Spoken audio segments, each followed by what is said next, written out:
मैं ये कह सकता हूँ कि अभी अभी पश्चिम बंगाल के चुनाव में एक साधारण सी चप्पल पहनकर, एक साधारण सी साड़ी पहनकर जो पैदल घूम करके जनमानस के बीच में उनकी भावनाओं को समझते हुए, उनके विकास करने की भावना से, उनका उत्थान करने की भावना से, उनकी गरीबी का उन्मूलन करने की भावना से जो निरंतर पश्चिम बंगाल में घूम घूम कर जनमानस के बीच में भाईचारे की भावना पैदा करने का जो काम करती रही,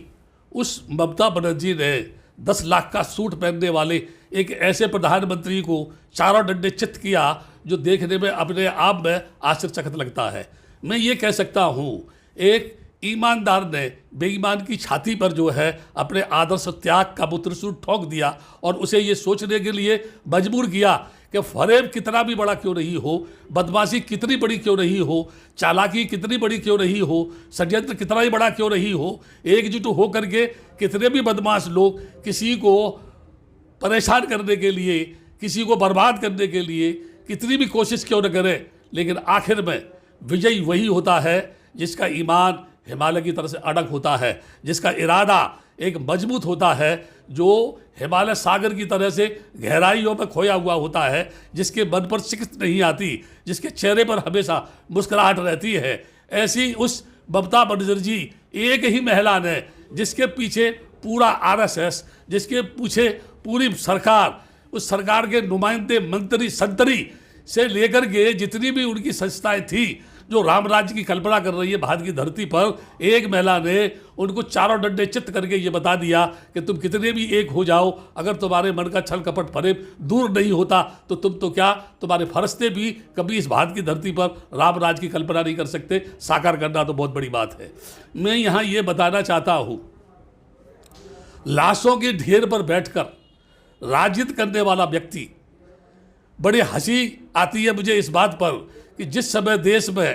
कोरोना फैल रहा था, घंटी बजा रहा था, लोग जो है ढेर के ढेर मर रहे थे, लाशों के ढेर लगे हुए थे, शमशान में जगह नहीं मिल रही थी, उस समय हमारे देश का प्रधानमंत्री, पूरी सरकार एड़ी चोटी का जोर लगाए हुए पश्चिमी बंगाल में उस चुनाव प्रसार में ऐसे जुटी हुई थी मानो वह कोई बहुत बहुमूल्य जो है शक्ति प्राप्त करने के लिए लामबंद हुए हो या संघर्षरत हुए हो। लेकिन मैं ये कहना चाहता हूँ, जिस प्रधानमंत्री के दिल में राष्ट्र के विकास की कोई भावना नहीं है, जिस प्रधानमंत्री के दिल में देश के उत्थान की कोई भावना नहीं है, जो प्रधानमंत्री इतने लाखों लोगों के मर जाने के बाद भी किसी के भी घर पे जाकर के, किसी भी अस्पताल में जाकर के, किसी भी मरने वाले व्यक्ति के पास जाकर के 2 बूंद अपनी सहानुभूति के आंसू नहीं टपका सकता, उससे क्या उम्मीद की जाए कि वो राष्ट्र का विकास करेगा। मैं यहाँ ये बताना चाहता हूँ, मेरा किसी से कोई बैर नहीं है, मेरी किसी से कोई दुश्मनी नहीं है। मैं बुद्ध का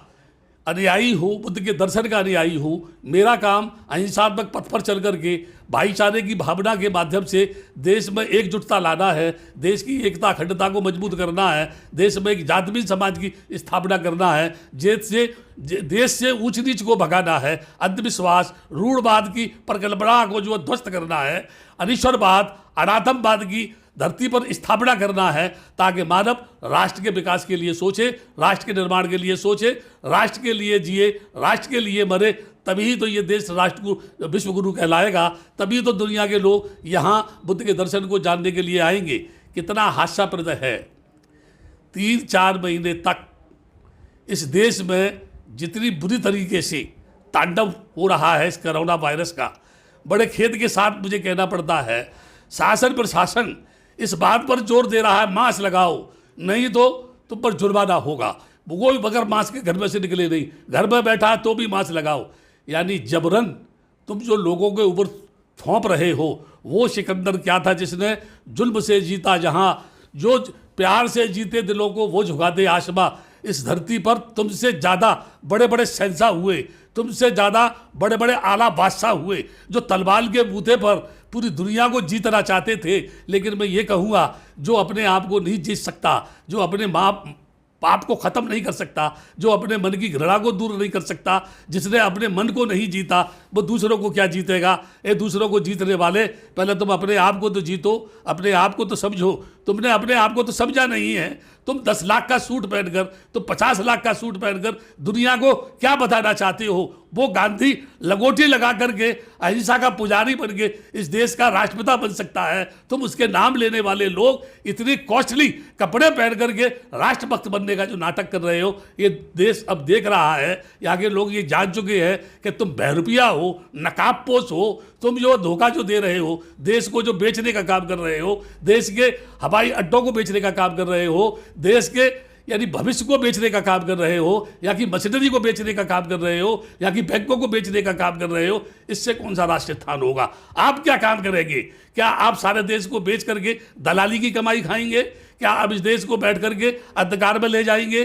क्या आप इस देश को राग द्वेष की आग में जलाएंगे? क्या आप इस देश के यानी ऊपर बैठ करके लोगों के बीच में सांप्रदायिक जहर फैला करके आपस में महाभारत कराओगे, युद्ध कराओगे, और उस युद्ध के बीच में बैठ करके गीता का पाठ करोगे या रामायण की चौपाइयाँ पढ़ोगे? इससे देश का भला नहीं होगा। मैं कहना चाहता हूँ हमारे देश के विभिन्न पार्टी के नेताओं को ये सबक लेना चाहिए कि सारे लोग मिलकर के, पूरी सत्ता मिलकर के एक महिला के मनोबल को तोड़ नहीं सकते, उसे झुका नहीं सकते। तो कम से कम इन लोगों को ये शिक्षा लेनी चाहिए, काश ये विरोध पक्ष के सभी लोग एक मत हो जाएं, एकजुट हो जाएं, तो इस देश की धरती पर डेमोक्रेसी की स्थापना करने से या संविधान को बचाने से कोई रोक नहीं सकता। संविधान ही इस देश को चला रहा है। जिस दिन संविधान के साथ ये खिलवाड़ करेंगे, ये देश ध्वस्त हो जाएगा, गुलाम बन जाएगा। तब कोई दूसरा डॉक्टर अम्बेडकर पैदा नहीं होगा जो संविधान की रचना करेगा। आज देश की आज़ादी के बाद भी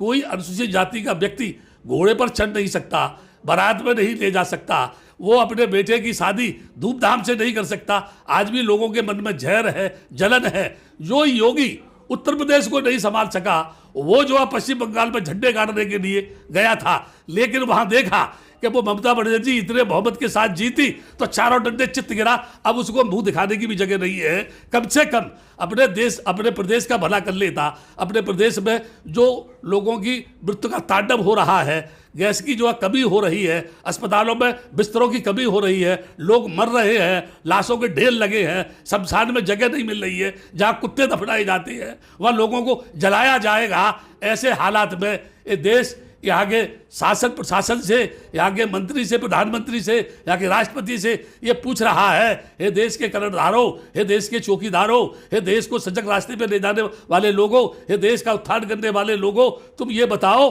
कौन से मोड़ पे तुम जा रहे हो, कहाँ इस देश को ले जा रहे हो? कम से कम तुम उस समस्या का समाधान करने की कोशिश करो ताकि कोरोना वायरस से लोगों को राहत मिले, ताकि तुम जो अस्पतालों में बेडों की व्यवस्था करो ताकि लोगों को भर्ती होने में कोई तकलीफ नहीं हो। आप उस वैकेंसी की उसको जो है दवा की खोज करने की कोशिश करो। या तुम एक दिन चिल्ला रहे, एक तरफ चिल्ला रहे हो, बाहर से आ रहा है वो जो है उसका टीकाकरण जो होगा, बाहर से लोग भेज रहे हैं, हमारे यहाँ पर जो है उसके बावजूद भी लोग लाखों मर रहे हैं रोजाना। झूठ बोलने की ये जो तुम्हारी भावना है इसे तो ख़त्म करो। मैं देख रहा था वो जो बीजेपी का जो प्रवक्ता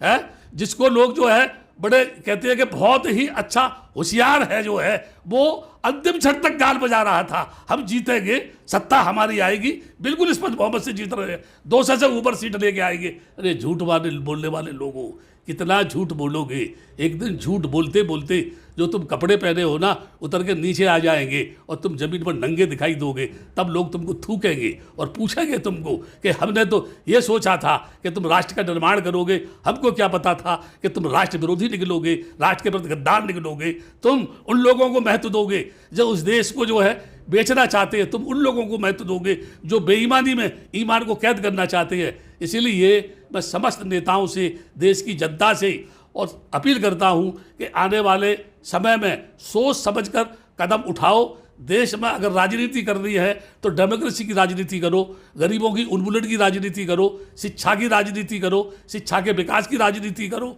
मंदिर मस्जिद गुरुद्वारे के झगड़ों को छोड़कर अच्छे अस्पतालों का निर्माण करने की राजनीति करो, बड़ी बड़ी यूनिवर्सिटी बनाने की राजनीति करो, अच्छे अच्छे वैज्ञानिक पैदा करने की राजनीति करो, जिससे देश का उत्थान होगा। तुम्हारे थोथे गाल बजाने से न कभी इस देश का भला होगा न यहाँ की जनता का भला होगा। हाँ, ये जरूर होगा कि तुम्हारे शासनकाल में ये देश भूखा और नंगा और कंगाल हो जाएगा और अंतर्राष्ट्रीय मंच पर खड़े होकर के भीख मांगेगा और कहेगा